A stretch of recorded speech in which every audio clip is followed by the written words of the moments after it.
see dead people. Yeah, I know. Cliche. And I realize how original that is. That's a moment that does get parodied a lot.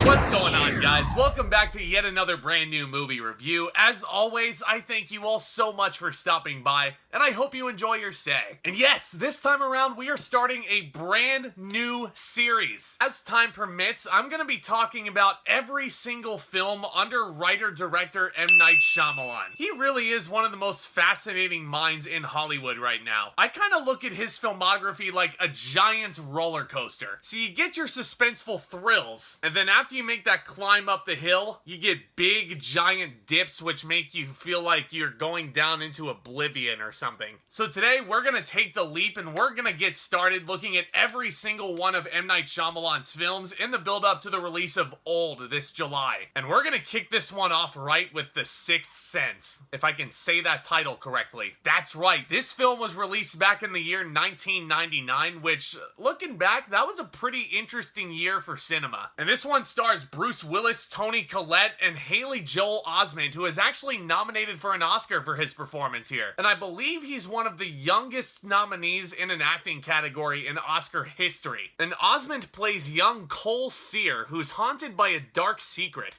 He's visited by ghosts. And Cole is frightened by visitations from those with unresolved problems who appear from the shadows. And he is too afraid to tell anyone about his affliction. That is except for child psychologist Dr. Malcolm Crowe, played by Bruce Willis. And as Dr. Crowe tries to uncover the truth about Cole's supernatural abilities, the consequences for the client and the therapist are a jolt that awakens them both to something unexplainable. Now, especially with Shyamalan's earlier filmography, I love to get deep into the analyses. So, yep, as per with these classic movie reviews, this is absolutely going to be filled with some spoilers. And some pretty big ones, too, especially if you've never seen The Sixth Sense. I've warned you, even though I feel like everybody and their grandmother knows about this plot twist. But we'll get to that when we get to that. Now, this movie was a huge phenomenon in the year 1999, and it still is to this very day. Even now, in 2021, this film really does hold up as a tense, dark, somber, and heart-wrenching thriller, and we all have M. Night Shyamalan to thank for it. This was a guy who was a relative no-name in Hollywood back in 1999. The only credits to his name really worth noting here are,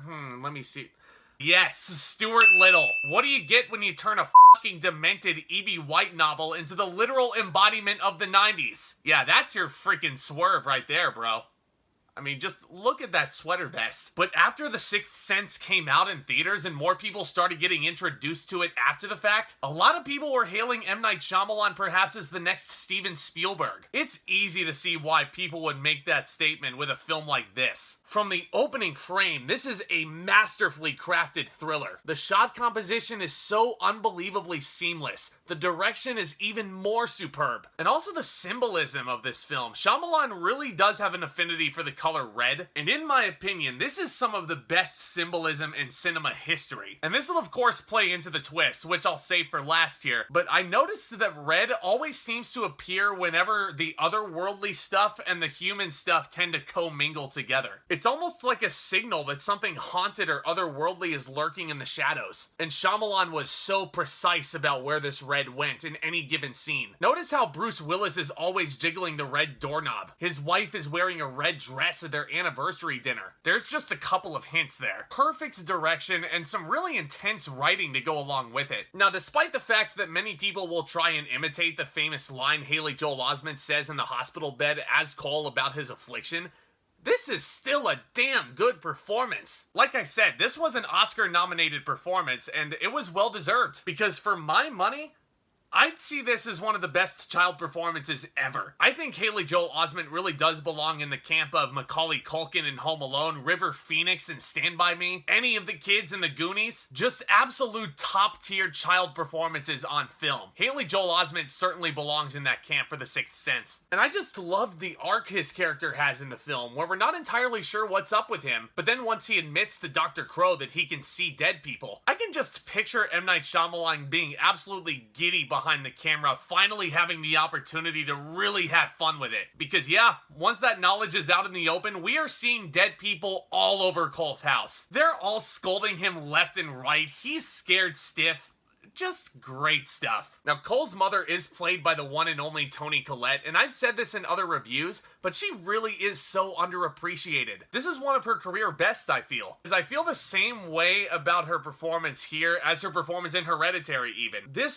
I know it's Toni Collette, I've seen her in so many projects, but I've never, ever seen Toni Collette. You always see her blend into the character. Better yet, she always knows the assignment. But joking aside, the scenes that she shares with Cole really helps sell the fact that this is a real mother and son, and they're going through some unbelievably tense, traumatic, emotional shit.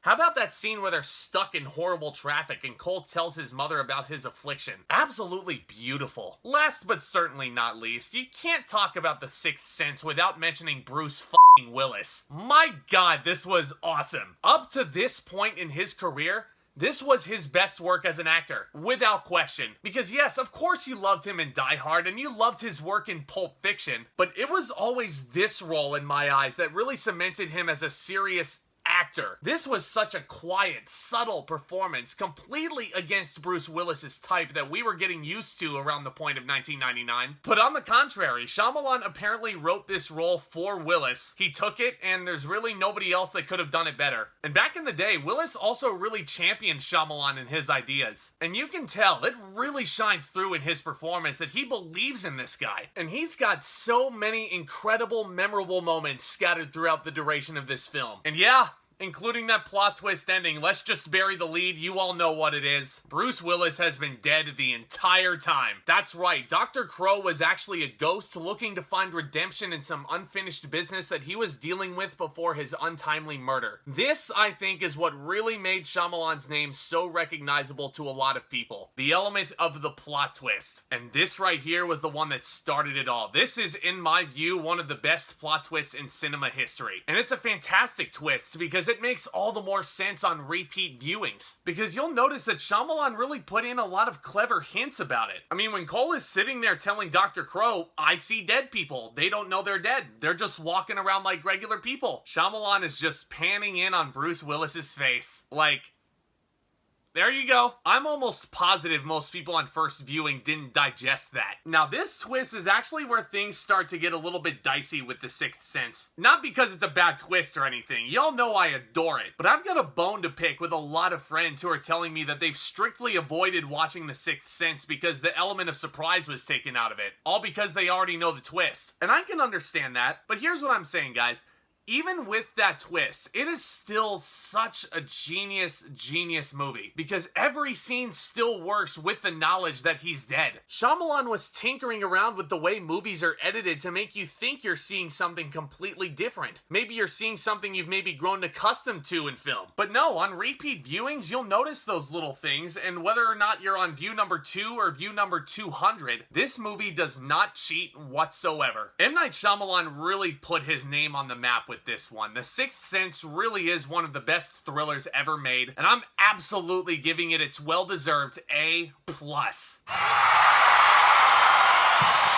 I mean, what else is there to say that hasn't already been said about it? If you haven't seen it, what the heck are you still doing here? If you have seen it, please continue to watch it and continue to love it. This is all just one guy's opinion though. What do you guys think of The Sixth Sense? Do you agree with me? Do you not? What do you guys think is the best plot twist in movie history? As you guys know, I love making these videos and I love discussing the cinema and all things entertainment. So let's continue all that discussion down in the comments, shall we? And if you guys want to continue discussing all these topics with me in future videos, definitely consider smashing that red subscribe button as hard as you possibly can. It is free. It would really help out the channel if you did so. And you guys will also be the first ones to know anytime I hit a new upload over here. And hey, also, just one last reminder, hit that thumbs up on your way out. And as always, look out for more exciting content hitting this channel very soon. That includes my next entry into the Shyamalan playlist, Unbreakable. Oh, doggy, am I excited to talk about it. But you guys are the best. Thank you all so much for your support of the channel up to this point. It really does mean the world. With all that being said, back talk, commence.